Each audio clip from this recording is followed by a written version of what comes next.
How's it going, everybody? It's JDM Drifter, and for this week's video, I'm going to be reviewing the Hot Wheels RLC 70s Dodge Tradesman van. At the time I'm recording this video, this is the newest Hot Wheels RLC product to be arriving in the mail after being backordered for around a month. There was a lot of popularity for this when it was first shown, and I was definitely interested when I saw this from the start. This RLC release was a very quick sellout compared to what most of them are currently, so I was definitely lucky to be able to get this one for my collection.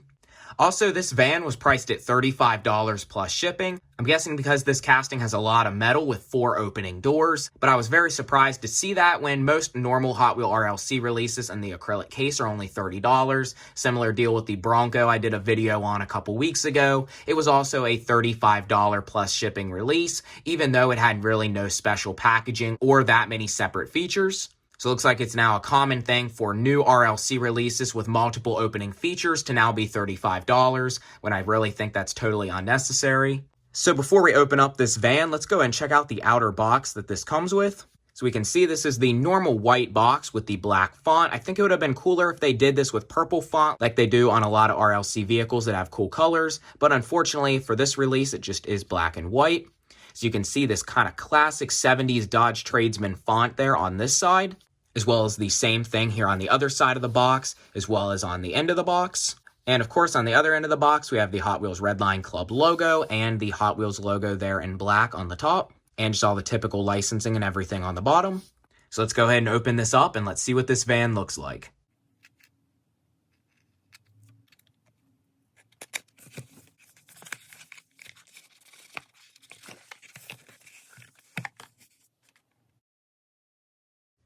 Okay, so here's the Dodge Tradesman now out of the box. I've not taken the lid here off the case yet, but sure enough, I turned it over to find out that this is actually a numbered release of 30,000. I did not expect this one to be numbered since it was not mentioned on Mattel Creations' website, and you are allowed 2 per account.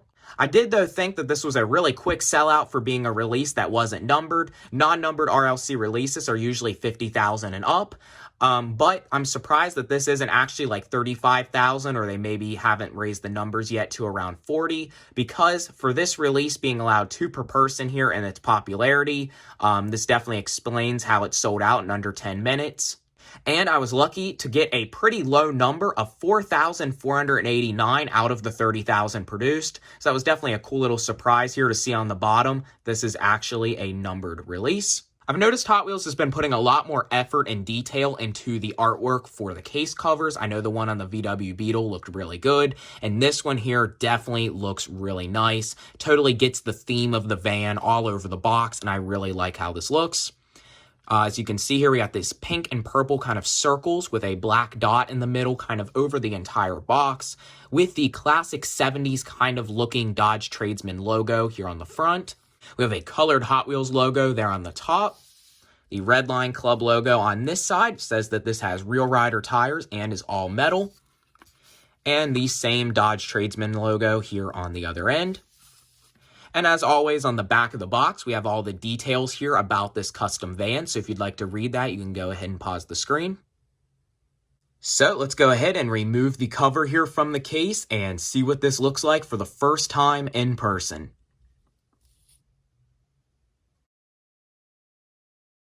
And wow, this is an absolutely beautiful looking piece now out of the box. I love Spectraflame Purple. Spectraflame Purple and Spectraflame Orange are my 2 favorite Spectraflame colors, and this definitely over chrome still gets a realistic appearance, and I love the wheels that they put on this as well. It's definitely a wheel that you would see actually in real life on a van of this style, that deep dish 5-spoke kind of, custom van 70s looking wheel, and to have the bigger wheels in the back, treaded tires with BF Goodrich tire lettering definitely gives this a really good realistic appearance. I will not be unscrewing this van from the base, but I will remove the lid here and the plastic so we can check out the opening features and the details up close. And as we can see here from in the case, they have a plastic cover that goes on top of the van to hold all 4 doors into place. But as we can see from the bottom, it is screwed into place, unlike the Willys Gasser and 32 Ford release.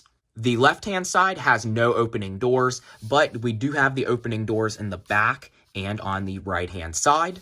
RLC case lids have been pretty hard to remove as of recently, so I'm going to go ahead and do that off camera, but then we can go ahead and finally take a up-close look at this van. Okay, and as I thought, the case lid was very hard to remove, but I did manage to remove it safely and the plastic cover that was over the van. And out of the case, this just looks even better. This is definitely one of the nicest RLCs in a long time. And I know I say that about a decent amount of the new ones that come out, but it does seem like they have started to improve with these newer castings. And this one here definitely is a improvement. And I'm surprised it also looks this good by having normal Hot Wheel wheels. They're not like the Elite 64 where it has a realistic exclusive wheel. This is a wheel that has been around with Hot Wheels for real riders for a long time. But just having them in chrome, it's just the right look, and the tire lettering and the tread and everything like that is what gives this the realistic stance. Now, I do have a feeling with this, the doors are going to be pretty hard to open, so we'll have to check that out here in a minute. But first up, let's take a quick look at all the details of the van.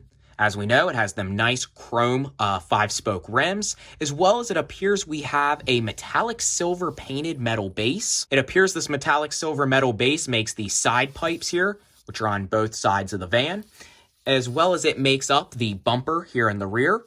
I'm guessing they did this since the front bumper and grille, they wanted silver as well. So if they chromed the base, it wouldn't have matched. But I don't know why Hot Wheels does not start doing chrome bumpers on the RLC. It would just make these look way more realistic and blend in with the chrome rims. And it would have definitely looked way more realistic since these vans in real life would have had chrome parts.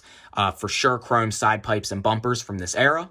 But we do have the beautiful Spectra Flame purple over chrome. Real nice light purple shade. I really like how that looks. We also here have the full front end detail. We have the little fog lights down there on the bottom, California Rockin' license plate, detailed headlights, black grille print, and the silver bumper. Silver trim around the windows here on all sides and in the front. We also have silver door handle details, as well as this pink, purple, and white side stripes here, which just really give this the classic look that sets it off. They're not 100% lined up, as well as I noticed the doors aren't totally flush, but what do you expect here for a Hot Wheel product? As well as the doors here on the back aren't totally flush with a gap there in the middle. That's one of the biggest downsides I'm noticing from this, but still it's not as bad as what it could have been. Also, we have the porthole teardrop style windows there on the side. Definitely a classic look and touch there. I know that was a very common thing on classic vans. But it is not actually clear through. It is silver trim around a little black dot there. We have our little silver fuel cap here on this side, as well as keeping that nice clean design on this just plain panel side of the van. I really like also the classic body kit with the roof visor there, the bumper lip, and wide body fender flares. We also have a clear popped up sunroof, which is a part of the windows. It appears it's actually molded in place, but it is actually a clear sunroof that's popped up, and it's real thin and realistic as well. I definitely like that look. And it actually has the engraved lines there on the top of the van. So that's mostly it with the outside details of the van. But now let's go ahead and open up all 4 doors on this so we can get a good look here at the inside of the interior.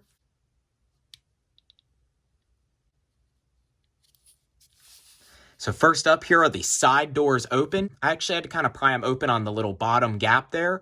And then I was actually just able to open them up. So we can see, we know this door closes in first because it has this little lip here on the edge. But as you can see, even on the inside paneling here of the doors, we actually do have a pink print, and that is on both sides of the doors as well.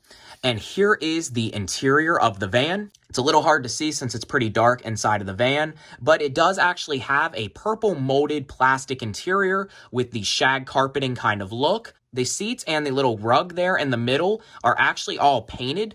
As you can kind of see from in there, the seats are painted pink for the back seats, as well as the front driver's seats. As well as you can kind of see here from this side, we actually do have a black steering wheel. It appears it's a separate piece as well. And I really like that they actually did do a little bit of separate piece painting details there in the interior, like the rug and the seats and the door panels. But it is kind of at the same time a little sloppy looking. The masking doesn't look like it was done too great. But either way, it's not that bad of detailing and definitely fits the look and theme of the van. As you can see, we also have the 2 opening rear doors here on the back of the van, as well as black rear window louvers, the same California Rockin' license plate, detailed taillights, and the little silver Dodge badge there on the right door.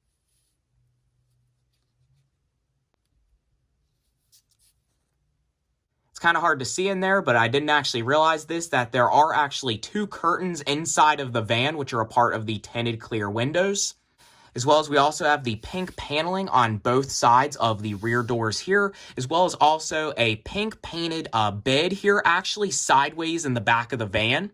It might actually kind of look like 2 inside of the van. There is even kind of the texture also molded into the walls of the casting. It don't appear they're painted, but that's also another kind of cool touch. Unfortunately, it's just kind of dark and hard to see inside of here. But the doors, hinges, and everything here on the back open the same way as I thought.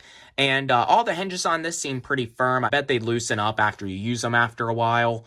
But yeah, they stay open pretty good, and I really like the look. Unfortunately, I can't leave the side doors open if I put the case lid on it, so they're all probably going to get closed up.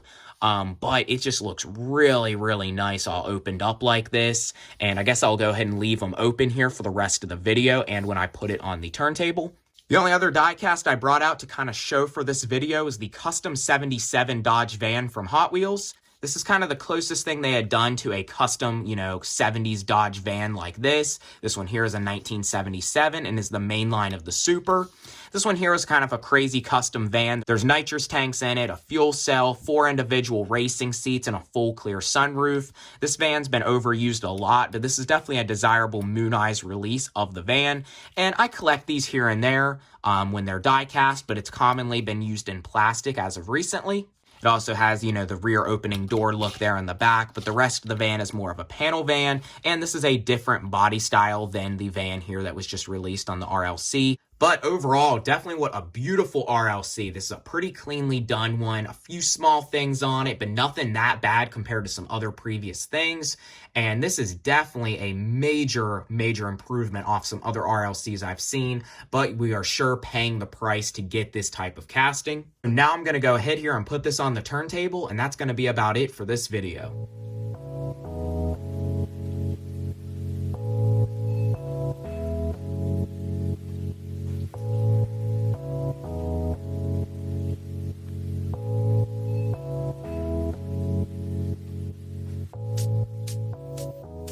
Well, that is about all for this video. If you enjoyed the video, please comment, like, and subscribe. What an awesome van this was from the RLC. Definitely an iconic Hot Wheels piece, something that definitely fit for Hot Wheels to do. Real cool styling that's kind of been forgotten about, and just definitely something different than what they usually do. I'm definitely impressed with this. I kind of don't want this one to be reused again, and I probably won't get a reuse of it. I think this is just one to have in this colorway.